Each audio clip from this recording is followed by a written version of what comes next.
বন্ধুরা, কালকে আমি এক জায়গায় ক্যাটারিংয়ের কাজে গেছিলাম। সেখানে আমরা আমার বন্ধুবান্ধবরা সবাই মিলে ক্যাটারিং করছি, সার্ভিস করছি। ভালো কথা, একটা সুন্দরী মেয়েকে সবাই যাচ্ছে সার্ভিস করছে, সে মেয়েটি হাসাহাসি করছে, এই আর কি ঠাট্টা করছে।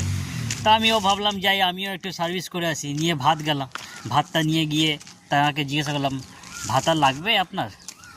কিছু না বোঝার আগে আমাকে উঠে একটা চড় মেরে দিল।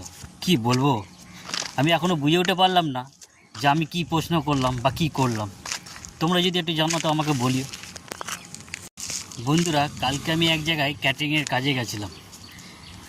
সেখানে আমরা আমার বন্ধুবান্ধবরা সবাই মিলে ক্যাটারিং করছি, সার্ভিস করছি। ভালো কথা, একটা সুন্দরী মেয়েকে সবাই যাচ্ছে সার্ভিস করছে, সে মেয়েটি হাসাহাসি করছে, এই আর কি ঠাট্টা করছে। তা আমিও ভাবলাম যাই আমিও একটু সার্ভিস করে আসি। নিয়ে ভাত গেলাম, ভাতটা নিয়ে গিয়ে তাকে জিজ্ঞাসা করলাম, ভাত আর লাগবে আপনার? কিছু না বোঝার আগে আমাকে উঠে একটা চড় মেরে দিল। কি বলবো, আমি এখনও বুঝে উঠতে পারলাম না যে আমি কি প্রশ্ন করলাম বা কী করলাম। তোমরা যদি একটু জানো তো আমাকে বলিও।